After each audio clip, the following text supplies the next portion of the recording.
Ever since Chad Powers tried out for the football team, we've been adopting the think fast, run fast mindset. Think fast, run fast. Think fast, run fast. Think fast.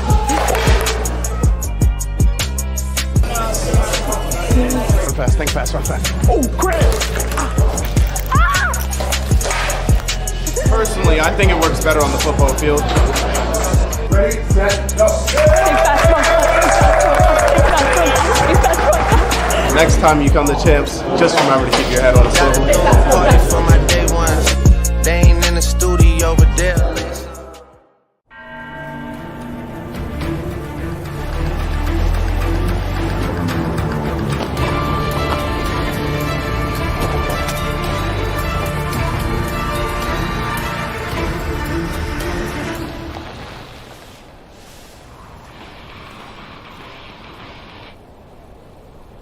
I think we went too high.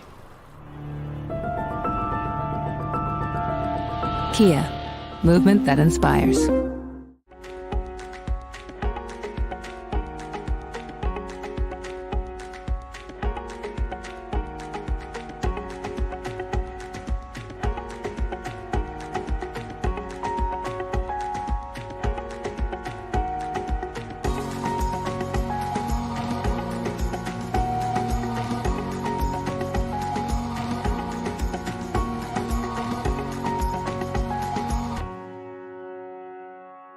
This is the place where roadside markets are filled with fruits and vegetables, small batch jams and made from scratch pies, where mountain trails are explored with friends with names like Ghost and Traveler, where award-winning wines, craft-made beers and spirits are raised, hearty meals are served, and nights are shared under star-filled skies. This is Center County, Pennsylvania. To find out all that's happening, visit us at happyvalleyagventures.com. Hi everybody, Mike the Mailman here, to tell you about a State College company that will help you follow the Nittany Lions to their bowl game. Collegiate Athletic Travel. From charter flights and on-site motor coaches to professional staff, the entire trip is easy and carefree. And with their 47 years in the business, you know you're in good hands. You'll get a game ticket and a lot more. Make memories to last a lifetime. Be there next time with Collegiate Athletic Travel. Hey, Penn State fans, it's game time, and Sionka is hitting the field with 40 dealerships and 25 franchises in Pennsylvania and New Jersey. That means more choices and the perfect new or pre-owned vehicle priced to fit your budget. Plus, factory-trained service experts are just minutes away, and you can feel confident you're doing business with a family that treats you like family. We're a proud partner of Penn State Athletics and preferred auto dealer of the Penn State Alumni Association. The Sionka dealerships. Experience the difference. Welcome everybody to the Blue and White Players Show, coming to you as we do every Monday night at 6 p.m. live on the socials of statecollege.com and Onward State from Champs Downtown. A happy Thanksgiving early to all our folks who are watching live. We have lost both brain power and tonnage off the set this week. Aeneas, because Goon is traveling for the holidays, so I guess I'll be old school. And the fake host, Chris Buchanani. I got former Penn State defensive tackle Aeneas Hawkins. How you hanging? I'm doing well. I'd be a little better if Goon was here. I was really emotional when I found out he wasn't coming today. Me too. Yeah, he didn't even shoot me a text and let me know. It's kind of crazy. We're going to soldier on. No doubt. And we are doing all specialists tonight. Specialists. Underappreciated. Nobody cares who the kickers are until they really care who the kickers are. And we're going to start with place kicker Jake Pinegar. Jake, thanks for joining us on the show tonight, man. Of course, man. I'm happy to be here. Yeah, it's a pleasure to have you. The way we always start out these conversations, we just ask that you introduce yourself to the audience and tell us about your path to Penn State. Jake Pinegar from Ankeny, Iowa. It's kind of weird coming from Iowa and getting to Penn State. I went to a kicking camp at Northern Illinois. Northern Illinois, and Penn State was there. And did really well at the camp. Didn't really know much about Penn State. Didn't know much about Coach Franklin. Obviously a really good school. And it kind of went from there. Who was the coach that was primarily responsible for recruiting you? Was it Galliano? Charles Huff. Yep.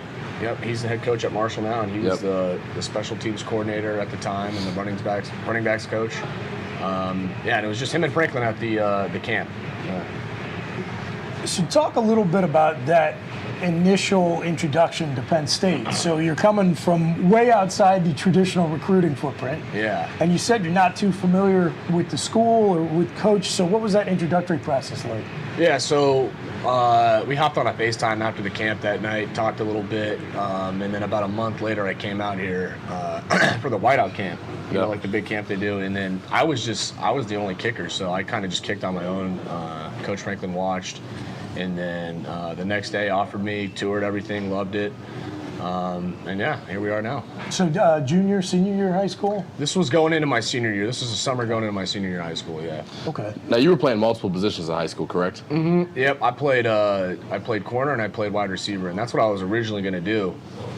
Because I had always kicked, but it wasn't something that I thought, you know, I'm going to kick in college. It was kind of just in my back pocket. And then most of my high school career, I wanted to, you know, go somewhere and be a receiver or something. And then, you know, Penn State kicking here, you know, I'm going to take that.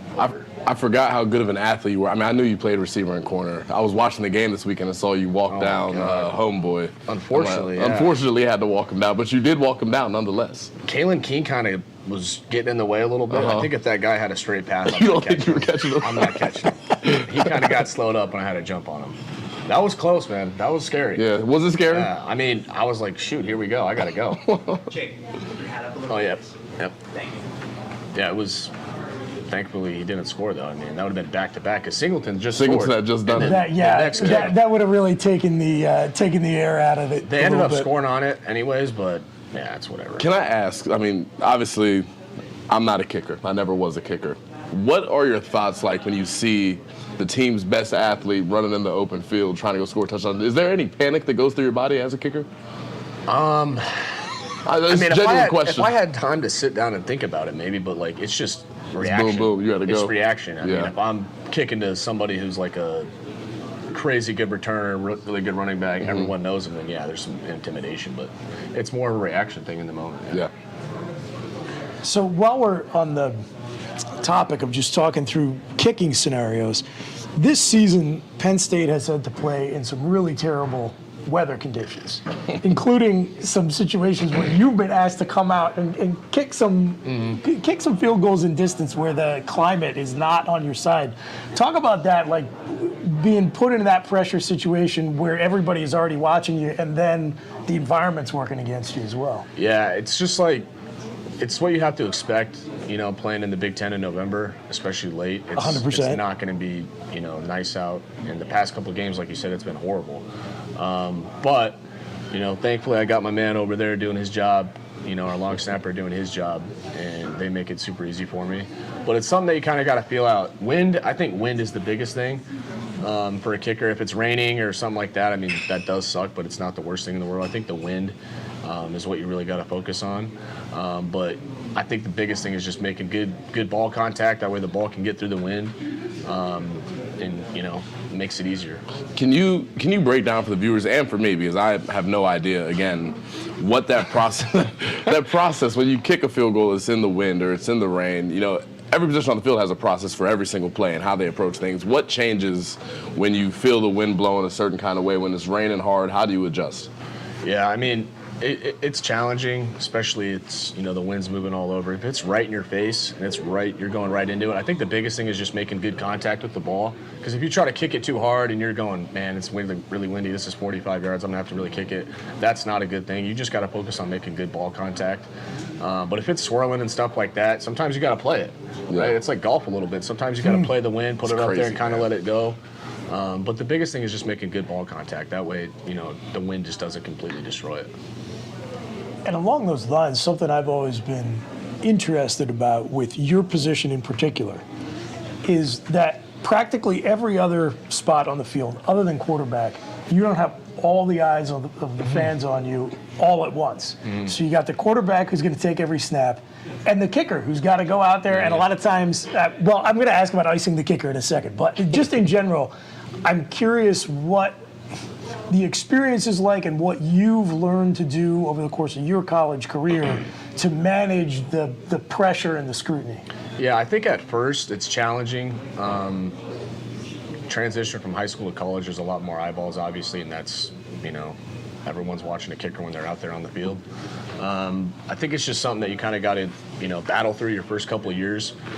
I had to do it. It was rough for me early on. But after a while, you kind of just get used to it, which is kind of weird to say, but it's true. And then after a while, I don't even. At first, when I would go up there, my mindset was more of like, don't lose or don't miss, instead of like I'm going out there to win or I'm going out there to make every kick, right? Which is challenging. But after time and getting reps and getting out there more, it gets a lot more easy and comfortable. What do you think prompted that shift for you? Was that something you were coached through or something you took yourself through? I mean, you can be coached through it, and you can have people talk to you, get in your ear, and try to tell you what you want to hear, but the reality is I think is just getting more reps, getting the exposure, getting out there, having to deal with yourself, know what you need to do. And then the other thing for me and a lot of other kickers and stuff is just having a process that you focus on when you're out there. That way you're not focused on people or this is a pressure kick or I need to make this. Focusing on your process and taking your steps, breathing, things like that kind of take away from everything on the outside. You've played under a few special teams coordinators now. You started with Galliano, Joe Lord, old Smoking Joe, and now Stacy Collins. And I was talking, we've had defensive players come on and they've talked about the transition from Pride to Manny Diaz. How much changes for a specialist, when a new coordinator comes in for you guys? Yeah, there's not a whole lot of change, honestly, for a specialist. If you're a part of the special teams and you're running down the field on kickoff or whatever, obviously there's changes, but more or less, a lot of the special team stuff is the same. But for kicking and stuff, you're not going to change anything. It's the same thing. Make the kick or don't make the kick. So it's, when they come in, it's not that much of a change for the specialists, which is nice. So back to my question, and you talked a little bit about having that process. Icing the kicker, does that actually work? I mean, I've been iced a few times. I think if it was the end of the game, maybe. Okay. I've never been in a situation where it's like game winner, we're icing them. Everything's on the line. Yeah. I've been iced before, like halftime or something like that, but it's never been. Well, I really don't want to see you in one of those scenarios before the end of your career. Yeah, it's not too bad for a kicker. So this has always been my theory. I am highly, highly skeptical that icing the kicker works at all because of everything I just said. I mean, every time you go out to attempt a kick, everything stops and everyone's watching you. So when there's a pressure situation, extending it by like another 30 or 60 seconds, to me, I don't see how that makes that much of a difference. It doesn't do anything really. I mean, obviously, if a guy makes it and then gets iced and then goes out there again and misses it, you could be like, oh, we iced him, he missed the kick. But it's really, at least for me, I don't think it does that. Yeah. I almost feel like, if anything, it kind of slows it down for you. Like, you run out there, your adrenaline's pumping, they stop it, and you're like, okay. Especially if they ice you as you're kicking it, it allows you to get an extra rep. Maybe if you miss it, and then you're like, shoot. Right, then it's in your head. Yeah. But it can also be good, because then you're like, it doesn't even count. Yeah. I can go out there and fix it up and make the kick. Along those lines, this is something else I've been wondering about, and this happened this season. So you're lining up to take a kick, and there's either a timeout or a penalty that stops play. Yeah. Do you follow through on that kick as if it's a live rep, or do you stop and pull up? I try, if that's happened, and it has happened, I try to do the kick every time. Okay. That's the best advice you could give to somebody if they're kicking, is just do it no matter what. Even if it gets called, people might stop and stuff like that, but if you can get a rep in, you should do that every time. It's important. That makes sense.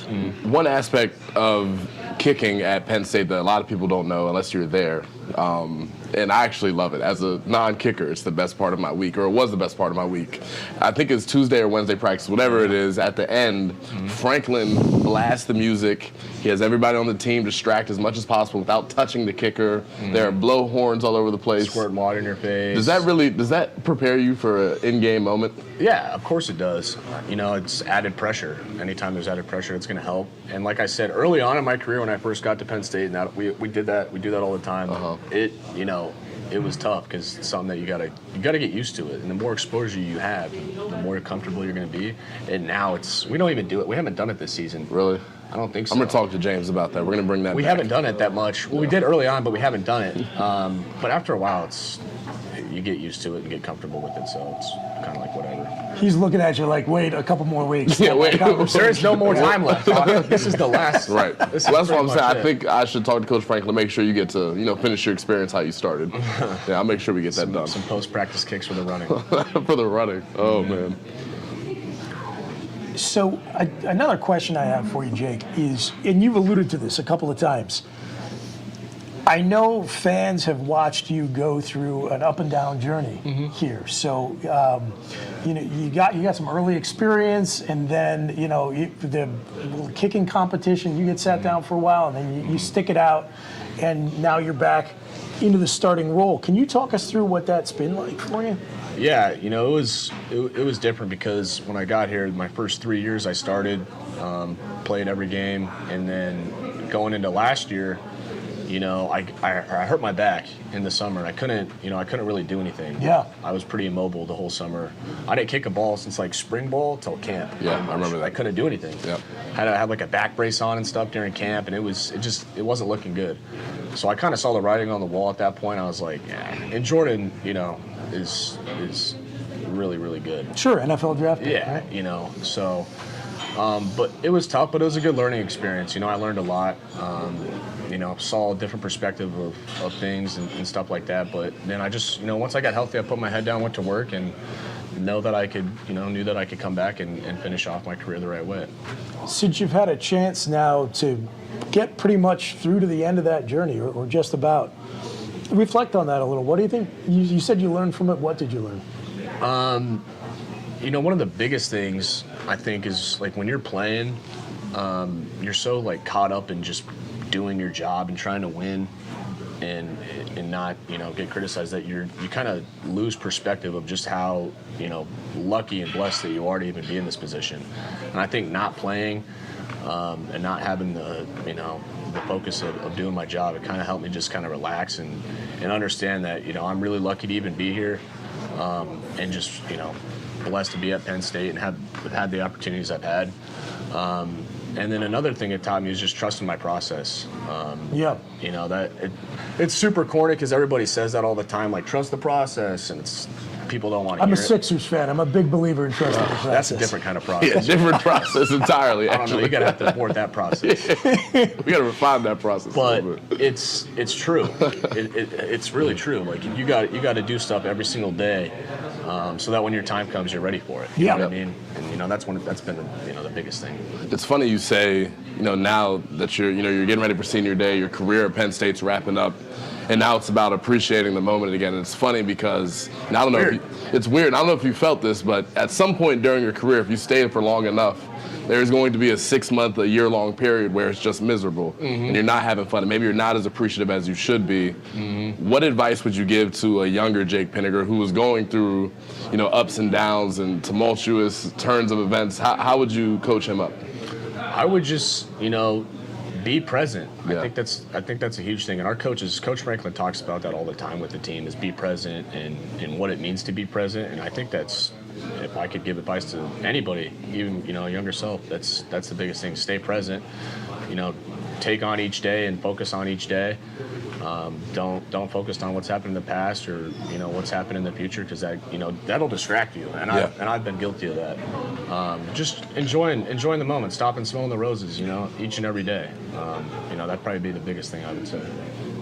Well, I am as biased a source as you're going to get, but I do truly believe it is a blessing and a unique one to be here at Penn State. Yeah. You're lucky enough to have been brought here via football, but there's more to it than that. Tell us a little bit about what you're doing off the field in terms of what you're studying and what you've gotten out of that part of your Penn State experience. Yeah, so I graduated last spring with a degree in health policy and administration.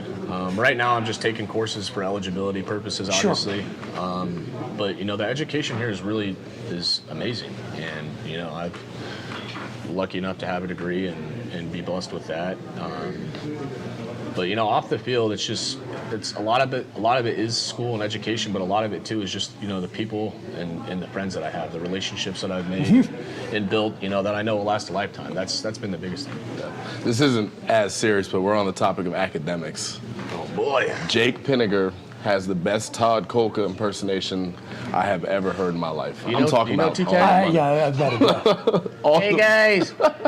No, TK's the man. He is the man. He's fun to kind of jab at and make jokes about. He's one of those guys that's like, maybe when you're a young guy and you might not be as serious as you need to be, he seems like he's the super villain. But as you get older, as you graduate, you realize. Yeah, and me and TK, we were butting heads my first year because, like you said, it's about, you got to get on guys when they get here because they're. So Todd Coca, just quickly for folks who are watching who don't know the backstory, he's a State College native, played for Penn State, and now he is the academic advisor, basically. So he's the one who busts your balls to get to class. Yeah, exactly. He's the one who's pulling on the strings with classes, teachers, all that sort of stuff. But so you said you guys were kind of butting heads. We were butting heads because there was times where I remember one time we had like mandatory 2-hour study halls like every night, and there's some classes guys had to go and watch plays or they had to go. I'm not gonna get study hall tonight. I gotta go watch a play. All right, sign out. So one of my buddies, he's like, I gotta go watch a play tonight. I'm not gonna be here. And I was like, I'm gonna go watch a play too. I gotta go. And so then.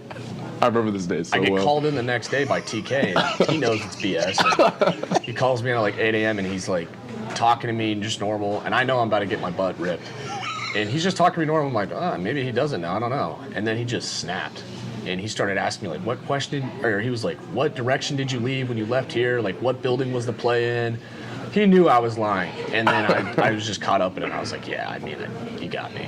And I was freaked out, man. He scared me my first year. TK, let me tell you something. There's the Chuck Losey's and Dwight Galts of the world who can affect your quality of life, maybe none of which have more power than Todd Coca in that building. He can make your life tough if you don't want to, adhere to the program. Yeah, because if you don't do your job, it sucks, but you got to do your job in the classroom first before you can do anything else. No doubt about it. It's just the reality of it. I'm sure there are fans out there who like to hear that. Like me, that hits my old school Penn State fans' heart. That's awesome. He's about as old school as it gets, too. He holds it down, man. TK is doing the right things. Good stuff. Good dude. All right, we are going to hop to a break. On the other side, we're going to welcome in Barney Amor. Jake, thanks so much. You guys are having a great season. Keep it rolling on Senior Day against Sparty. And you folks stay with us. We will be right back here on the Blue and White Players Show from Champs Downtown. Ever since Chad Powers tried out for the football team, we've been adopting the think fast, run fast mindset. Think fast, run fast. Think fast. Run fast, think fast, run fast. Oh, crap! Personally, I think it works better on the football field. Ready, set, go. Next time you come to Champs, just remember to keep your head on a swivel. For my day ones, they ain't in the studio over there.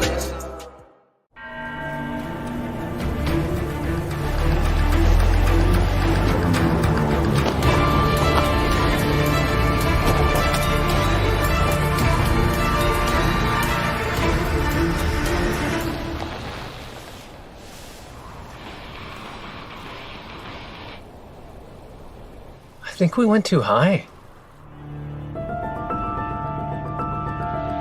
Kia, movement that inspires.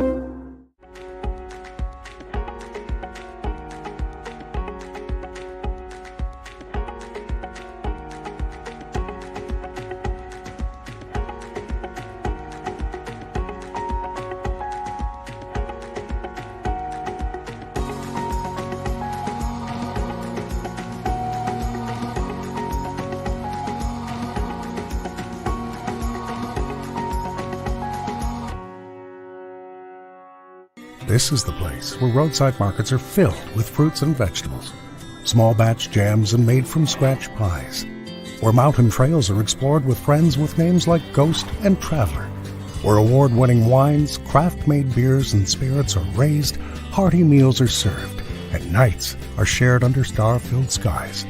This is Center County, Pennsylvania. To find out all that's happening, visit us at happyvalleyagventures.com. Hi everybody, Mike the Mailman here, to tell you about a State College company that will help you follow the Nittany Lions to their bowl game. Collegiate Athletic Travel. From charter flights and on-site motor coaches to professional staff, the entire trip is easy and carefree. And with their 47 years in the business, you know you're in good hands. You'll get a game ticket and a lot more. Make memories to last a lifetime. Be there next time with Collegiate Athletic Travel. Hey, Penn State fans, it's game time, and Ciolka is hitting the field with 40 dealerships and 25 franchises in Pennsylvania and New Jersey. That means more choices and the perfect new or pre-owned vehicle priced to fit your budget. Plus, factory-trained service experts are just minutes away, and you can feel confident you're doing business with a family that treats you like family. We're a proud partner of Penn State Athletics and preferred auto dealer of the Penn State Alumni Association. The Ciolka dealerships. Experience the difference. And we are back live from Champs Downtown here on OnwardState.com and StateCollege.com. It's a Blue and White Players Show. No Goon tonight. Goon traveling for the holidays. So happy Thanksgiving to everybody early if you're watching us live. And now we are joined by Penn State punter Barney Amor. Probably a little bit more recognizable around campus than you were at the start of this semester, I think. A little bit. Barney, thanks for joining us. Thanks for having me. We will talk about your forays into social media in a few minutes, but we'll start the same way we did with Jake. You can just introduce yourself and tell us about the unique and winding path that brought you to Happy Valley. Yeah, so for those of you that, again, don't know me, I'm Barney Amor, punter. And yeah, so I came to Penn State as a grad transfer. So what that means is I basically finished my degree at another school and then had leftover eligibility and put myself in the portal and ended up here. So I went to Colgate University before here. Put that in perspective. I think average attendance at Colgate is like 1,000. Okay. So that's like your mom, your dad, and your friends. Yeah. And then eventually you'll get like 3 or 4 fans that are 5 to 7 and they're in the stands. So there's not that many people, and it's in the middle of nowhere. I'm talking like you're driving in, there's no cell service, like you lose service for an hour driving in. And I ended up getting my degree there and then came here and figured I'd give it a shot. I have nothing to lose. I remember I called a couple of people that I called Adam Brenneman, and I knew him through the quarterback was his brother at my last school, and I said, hey man, like, I was talking to Penn State, is it cool? He's like, I'm gonna be honest, man, like you probably won't play. Like it's very, very different there. Like it's not like Colgate, like quality is very different. I'm like, but it was cool. And he was like, yeah, it was cool. I was like, all right, great. And then I ended up here, and there you go. And now you play. And now I'm playing. Right. Yeah. Congratulations. Yeah, who would have thought? Not him. Right. So, not Adam Brenneman. Not him. But, yeah. So a little bit of my journey, but. Okay, so let's backtrack and talk about high school to Colgate. What's that process like for you? Yeah, so football started like really 9th grade, I guess. I was kind of out at soccer practice, and I saw they didn't have a kicker, and I did it like. Is it like Pee Wee? You guys have Pee Wee football? Yeah, Pee Wee football. Where are you from? So I was born in Amsterdam and moved to upstate New York. So I'm just making sure it's the same thing everywhere. But Pee Wee football, and I did it there, and I was like, it's what everyone's a kicker at Pee Wee football, right? Just hit the ball, and everyone's like, great. Then I was like, I did that, and then I like tried to quit like 9th or 10th grade. And then I told my coach I was quitting because I wanted to go ride horses. I remember distinctly, and the coach was like, dude, what is going on? And I was like, yeah, this isn't for me. Like, I'm gonna go ride horses. I want to work on a farm. And he was like, dude, like mind boggled. And I remember he was like, all right. Called me up like 2 days before camp started. He was like, just come on over, give it a shot and see what happens. And yeah, I gave it a shot. Ended up doing really well that year, and then went into senior year, and yeah, started getting picked up by, I guess, all these like smaller schools, and then I just kind of ended up going to Colgate. I figured it was good academics, and I'm like, at the end of football, I might as well have a good degree, and yeah, and then the rest is history. There you go. Not to get too far off on a tangent here, but I didn't know you were passionate about horseback riding. Is that still something that you're interested in pursuing? I was just like, I loved working on farms, so it was just like something I was interested in, and then I had this like fascination when I was like younger to be like a cowboy. I don't know why. That was like my like childhood dream growing up. Like some people want to be firefighters. I was like, I'll be a cowboy. That'll be so dope. Right. And yeah, that's kind of how I ended up getting there. But I haven't done it lately. I'm too afraid to like fall off and like break something and be like, I broke my ankle riding a horse. I was riding a horse, Coach Frank. So yeah, I've put that on pause for now. Yeah. That's like there's contracts where you like can't ride a motorcycle. Yeah, right. Yeah, it's like, don't do that. So once you put your name into the portal, what's that process like for you where you're actually making contact with schools, and what was it like connecting with Penn State? How did that go? Yeah, so I kind of did the portal thing, like, this might come off bad, but I did it like really smart, where like I knew I was getting my degree, I knew I could leave early, I knew I was graduating early, and when I put my name in the portal, I was like one of like 300 kids. Like, there was like not a lot of people in the portal. Now there's like 3,000 kids. Different world, and everybody's in the portal, and that's like the new hype thing. But like literally, I put my name in the portal, and I think like 3 hours in the portal, it was COVID time, and like nobody knew what was going on. So like every coach was calling, just like, hey, like we don't know what's going on, but like USC was like, we have no idea what's going on, but can you be out here tomorrow? And I was like, no, like I can't get on a plane. You know, like you're experiencing COVID in California, right? It's not just like an upstate New York thing.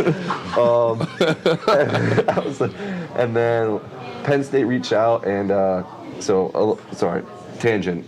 My family moves a lot. We were in Switzerland, and the analyst here coached in Switzerland for a while, and he kind of just reached out, and we had this like connection. He was like, listen, man, like I got no idea what's going on with the season. We'll reach out in a month. Yeah. Surely enough, in a month he reached out and was like, hey, just come here, like it'll be cool. Like we both lived in Switzerland for a little bit. It'll be great. And I was just kind of like, all right, it's here at USC. And I was like, I told myself I'd never come here out of high school, because I think we had 500 kids out of my high school and 170 came here. Okay. So I was like, I don't really know if I want to do all that again. Go to high school again. Yeah. Smart kids. Yeah, right? I was like, okay. And then I was like, you know, it'll be cool. Like, it was Lorg was here at the time. He was like, just watch a YouTube video, you'll get it. And I was like, you don't need a tour, like just watch YouTube. Like Google the whiteout. Yeah, right? Go to YouTube. YouTube whiteout, like it'll be cool. These COVID recruiting stories are it's crazy. In some ways they're crazier than the normal. Yeah, it's crazy. I just heard a story that Drew Shelton, the first tape he sent into James Franklin's staff was him blocking his little sister in his backyard. Yes. You had to get creative, man. I mean, like you were like sneaking out, like all the school shut down, like coach is like, all right, send me rolling film. And I'm like, dude, like where? Like, where do you want me to go? Like, here's the games I've played and stuff. And I'm like, I don't know. I was living with my girlfriend in Virginia. I was like breaking into public schools, like turf fields to try and get like a couple punts and like run off. So they're definitely interesting stories for sure. So it sounds like you knew Penn State, you knew the program prior to getting recruited here. Did you know much about the coaching staff? No, so I knew like Penn State as a school. Coaching staff, I had like a little interaction coming out of high school. I was like good talent in Pennsylvania, I guess, coming out of high school. Yeah. They ended up giving like my spot to another kid that came here. I had like a little interaction, but didn't really like know people. I guess the recruiting's like, they do like a great job of recruiting here because they like make the time for people. Like I know it sounds so silly, but like when I would speak to Franklin coming here, like I was speaking to Franklin like multiple times in a week. Right. And that like, is true. That guy's busy. He's a busy man. You know what I mean? Like that guy, like you watch him work, you're like, like that guy doesn't have enough time for people, but he makes time for everybody. And like other schools, like UCLA was like, oh, we really want you to come here. And I'm like, that's great, but I haven't spoken to your head coach once. So how bad do you really want someone to come there? Right. You know what I mean? So like the effort that goes into it, the production that goes into it, it's clear. And one of my friend's dad works in football, and he just said, listen, man, the best advice I can give anyone is go where you're wanted. Yep. And that was kind of like, all right, sweet, I guess I'm going here. No doubt. You mentioned that there were like 13 people at your games at Colgate. No disrespect, obviously worked out well for you, got a degree out of it. But what has the transition been like playing at Colgate to now coming to Beaver Stadium, a packed house? What was that first punt like in Beaver Stadium? Yeah, I think the biggest game I'd ever played in was like Air Force or something. Okay.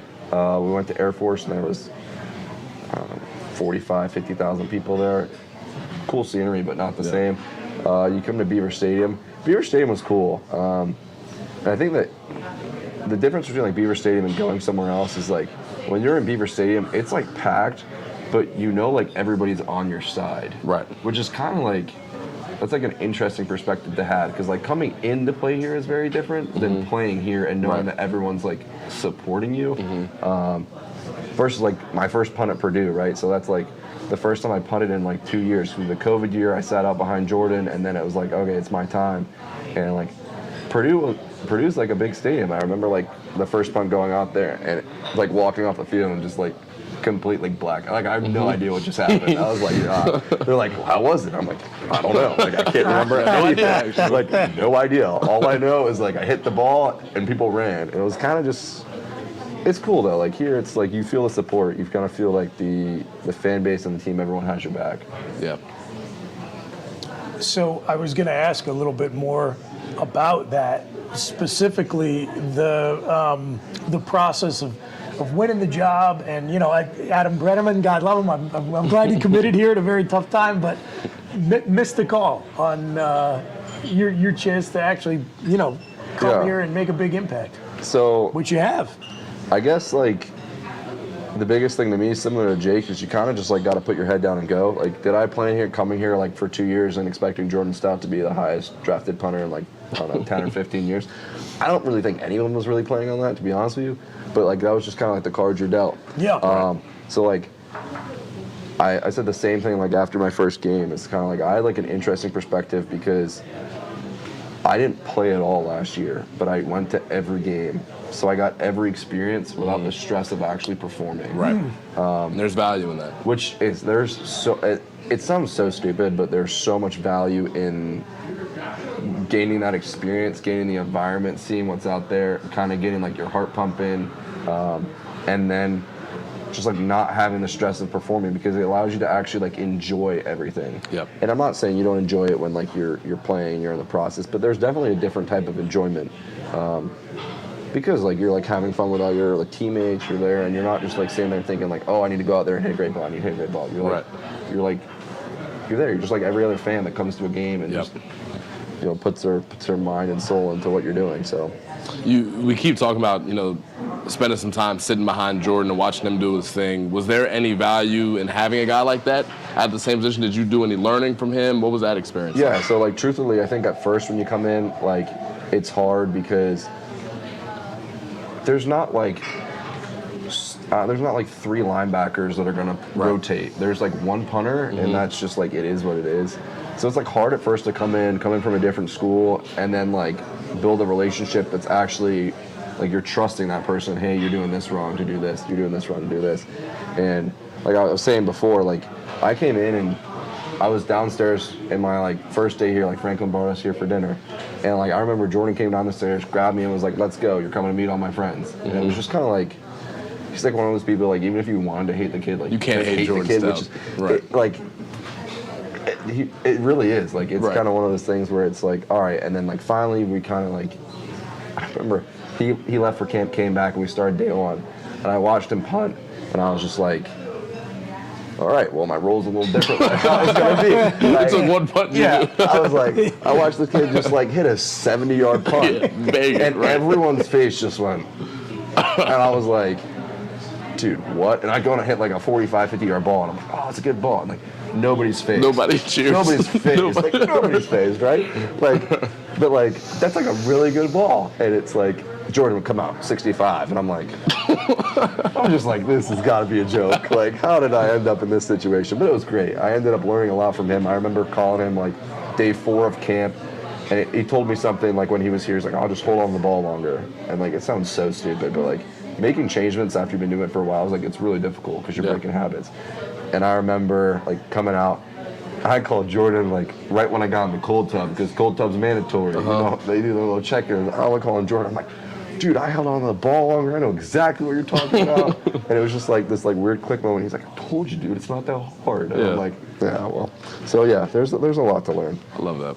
Okay, so I said we were going to talk about your videos, and we got we got to hit that. Yeah, Penn State, but probably you've seen it, maybe you haven't, but you've been doing some video work, going out, interviewing your fellow Penn State students and Penn State fans about their favorite Penn State football player, what they think of the Penn State punter. So talk about how that got started and what that was like. So NIL is obviously a thing, and like I'm a big like I'm here, I might as well make the most out of everything. I did the same thing with academics, did the same thing with football, and now I was like, well, I got like 3 months left, I might as well do something with NIL and just see what happens. Like, it's new. And I was talking to people, I'm like, hey, help me make a video. Let's see if I can make it go viral, just to like prove a point. Like, we can make viral videos. Like, I don't have you go on my Twitter, I got like 1,500 followers. Like, nobody's really following the punter. It's not like Drew Aller's account where it's just like 70,000 people following this kid. Like, no one's really following the punter. And I was like, dude, what if we just make like a thing out of it? Like, nobody really knows who I am. Like, they might know my jersey number. Right. But like, no one really knows your face. Like, really? Right. So I was like, all right, let's just go around. I remember interviewing kids. They'd be like, dude, I don't even watch when the punter goes out there. And I was like, this is good. This is really good. And then, like, I'd be like, oh, so, like, one kid was like, yeah, I know the punter. He's Barney Amor. He's from Doylestown, Pennsylvania. He went to Central Bucks East High School. And, like, I had no idea I was interviewing this kid. Like, I was right in front of him. I had no idea. I had no idea. Completely oblivious. And, like, I was like, dude, like, this proves my point. Like, I'm like, and like, it was kind of like just like fun and stuff. And then like we started making like NIL videos out of it. Like, oh, like, hey, like Geisinger sponsored a video and like did stuff with like Duck Donuts and like, it's just like if you can make like funny videos and it works out for other companies, like people are like, oh, I don't really know how you could help. I'm like, dude, like nobody knows who I am and I'm making funny videos out of it. Like, if no one's gonna know what your business is, like let me help you make some name out of it, because I might as well. So it's just like, you gotta have thick skin. I mean, in any position, because Twitter is a dangerous world out there sometimes. To say the least. Yeah, yes. Twitter can be a dangerous world out there sometimes. I know it's kind of like a hot topic right now. Twitter. It is a hot topic.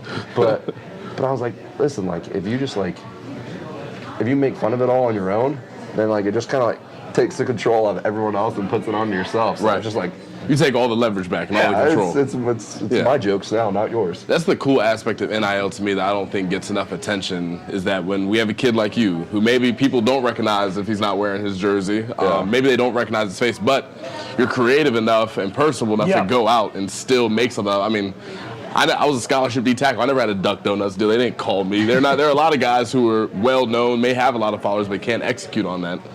So that's got to be cool.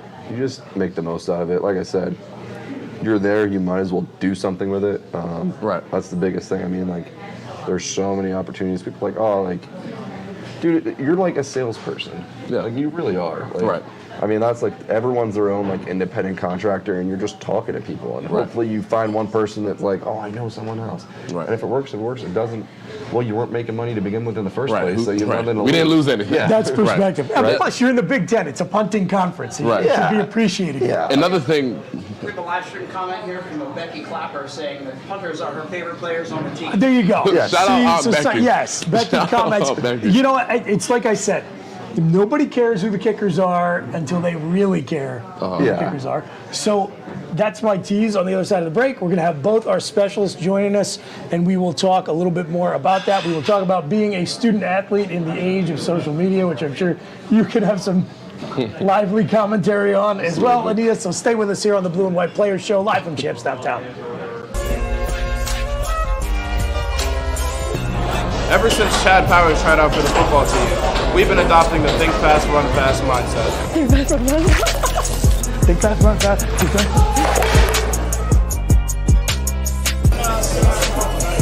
Run fast, think fast, run fast. Oh, crap! Personally, I think it works better on the football field. Ready, set, go. Next time you come to Champs, just remember to keep your head on a swivel. For my day ones, they ain't in the studio over there.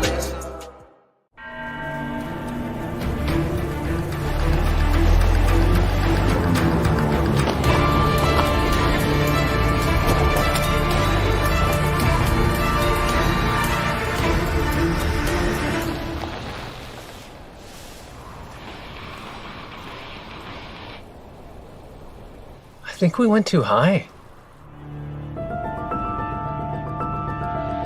Kia, movement that inspires.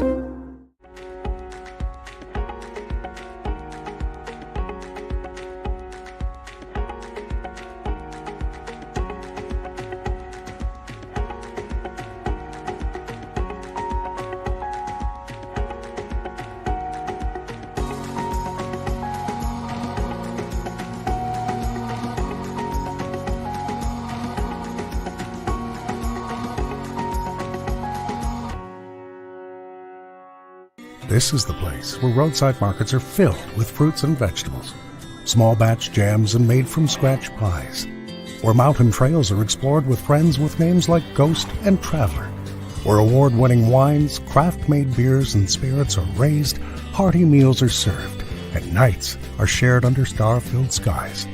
This is Center County, Pennsylvania. To find out all that's happening, visit us at happyvalleyagventures.com. Hi everybody, Mike the Mailman here, to tell you about a State College company that will help you follow the Nittany Lions to their bowl game. Collegiate Athletic Travel. From charter flights and on-site motor coaches to professional staff, the entire trip is easy and carefree.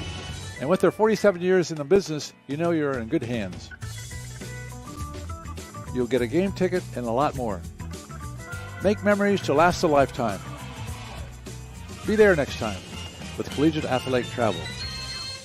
Hey, Penn State fans, it's game time, and Sionka is hitting the field with 40 dealerships and 25 franchises in Pennsylvania and New Jersey. That means more choices and the perfect new or pre-owned vehicle priced to fit your budget. Plus, factory-trained service experts are just minutes away, and you can feel confident you're doing business with a family that treats you like family. We're a proud partner of Penn State Athletics and preferred auto dealer of the Penn State Alumni Association. The Sionka dealerships. Experience the difference.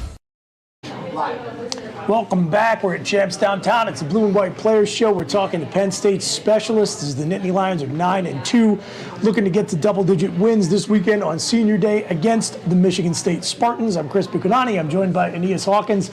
No Goon, unfortunately, already getting an early start on the turkey and the stuffing and the mashed potatoes. And it's probably good in a way because Goon gives the D lineman a little tough time. Every week. The kickers might be brutal. Yeah. So yeah, he would be assaulted. So I get to hang out with like a lot of linemen, right? Like defensive linemen, offensive linemen, Conlon, Noble, you. These guys, man, I don't know. Like, it almost seems like there's a little bit of like, I don't know, like an insecurity thing going on or something that they got to make sure I know that they know that kickers aren't real football players, right? Like, I want to give you guys an opportunity to sound off on this dynamic here between the specialists and everyone else on the team. Before they get off on this tangent, explaining how they're real football players. I want to let them tee off. I do respect specialists, but as a D tackle, as a former D tackle, somebody who was in the same program, teammates with these two, there would be times where my head would be ringing. I'm taking on double teams all day. I'm playing the run, okay, and I see Jake Pinegar over there playing hopscotch with the special teams coordinator's kids. It's unbelievable, just the difference in the experience as a college football player, and I'll leave it at that. Oh, man.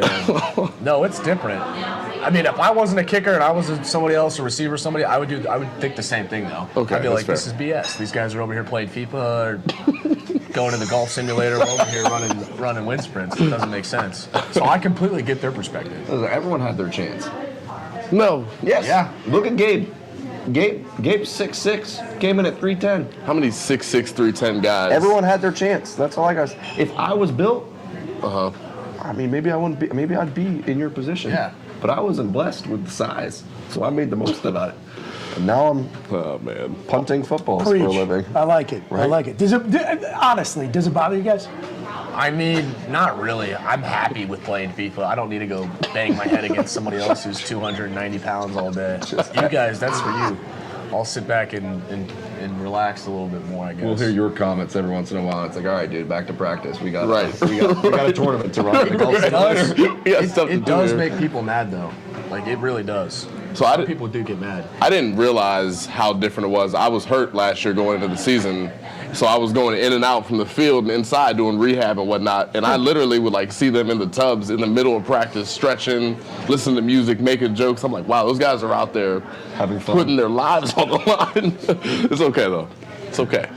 But again, to my point, like, how many people are watching line play, no doubt, or even understand or know what's going on at the line of scrimmage? No doubt about it. When either one of these guys has to do their job, everybody knows. Every set of eyeballs in the stadium, everyone on the television is watching them. You know, I always blast Noble because he's a high school defensive coordinator, and I'm like, dude, you ought to know and appreciate how much field position changes the way you get to do your job, and that doesn't get impacted unless the punter's doing his job. So we are giving you guys your due for the critical role Absolutely. you play for Penn State's football team. Thank you for everything you do appreciate to that, contribute to these Nittany Lions wins.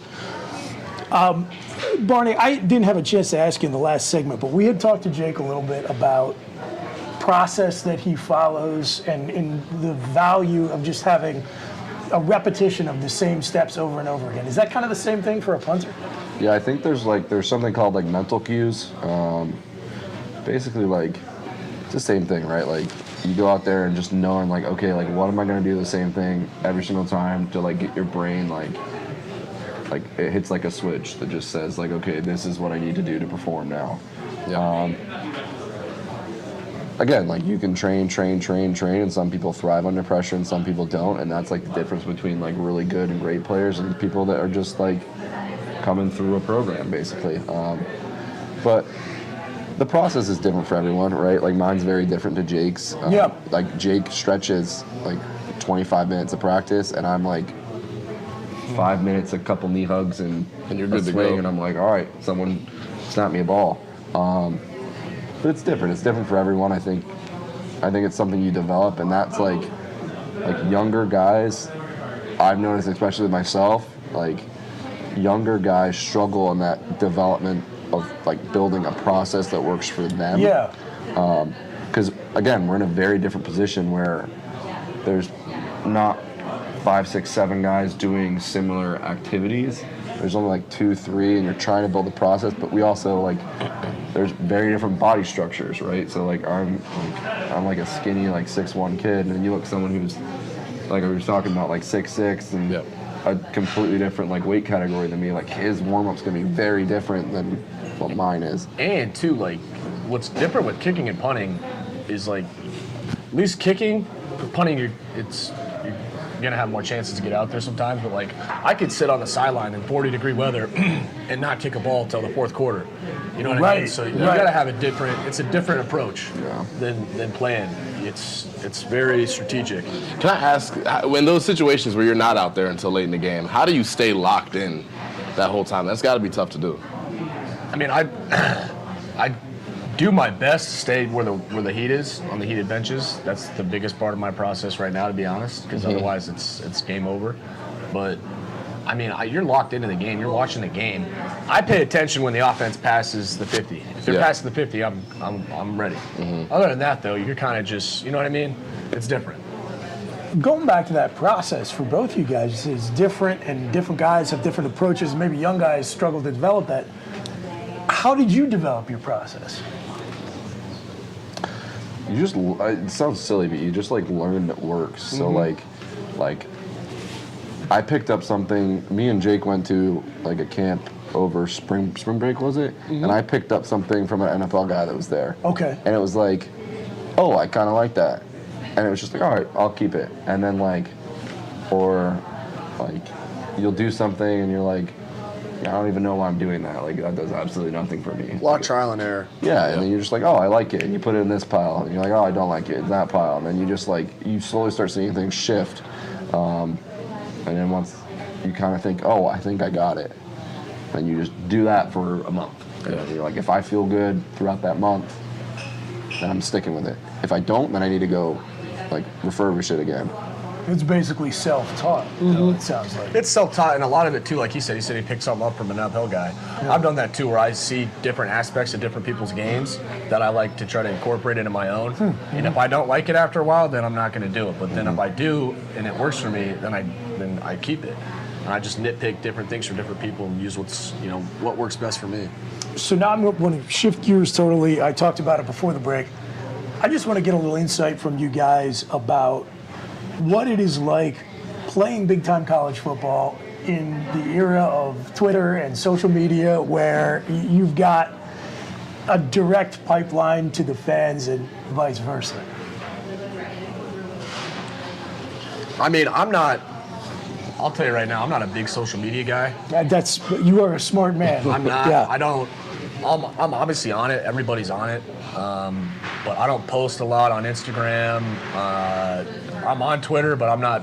I'll retweet something, or if it's whatever. But I'm not posting a lot. I kind of just like to stay off it, because if you have a good game, man, you can go read great comments, and that's great for you, but times will change, and you have a bad game. You don't want to. So either way, you can't buy into the good, you can't buy into the bad. I don't like to be on it that much. That's good perspective.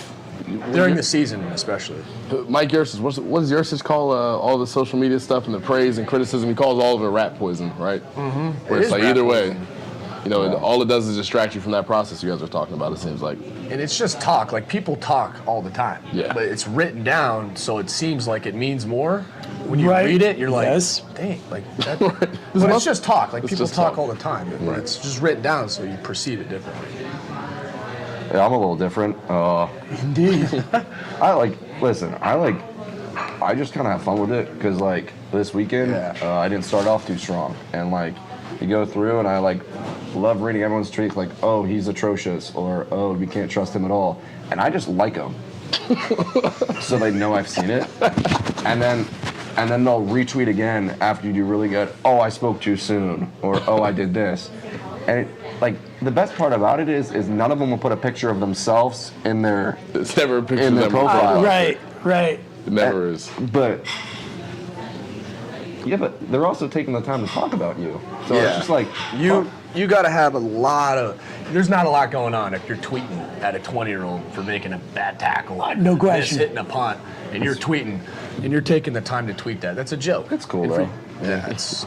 Listen, I mean, that's the same thing with, like, the videos they did. Like, people, like, they have no problem saying it because they don't think they're talking to you, right? So then it's like, they're also the guys that are lining up 4 hours before the game. Right.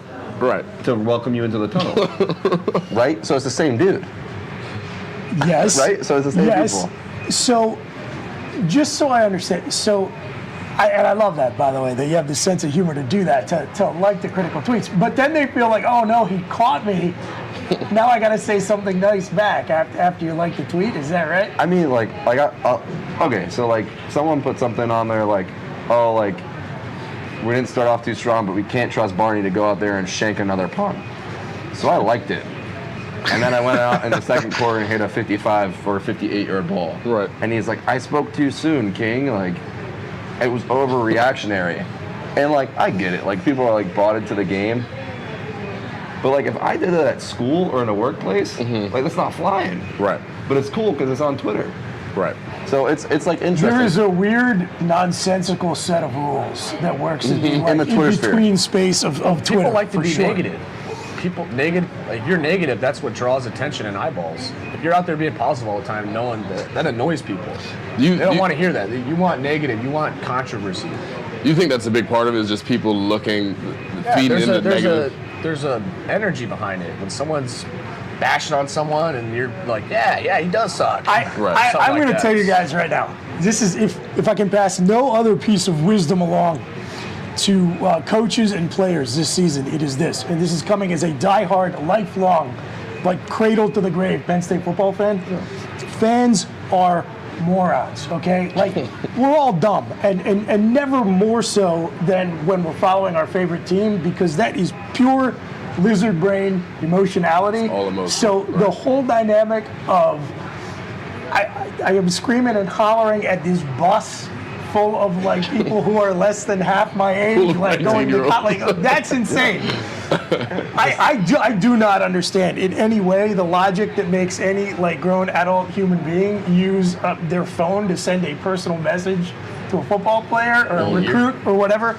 But I understand the emotional impulse that is just, like, driving their devotion to the team and these crazy responses. So when Yersic tells you to tune it all out because it is absolute nonsense, like, he's absolutely right. None of it could be less real, but it is real, right? So, yeah, but we're morons. Don't listen to anything we have to say. Let me play devil's advocate here. Let me play devil's advocate because the same emotion that can come across as negativity on Twitter is the same emotion that puts 107,000 people in the stands and puts 8 million viewers on TV, and it creates the environment around Beaver Stadium. It's the same thing.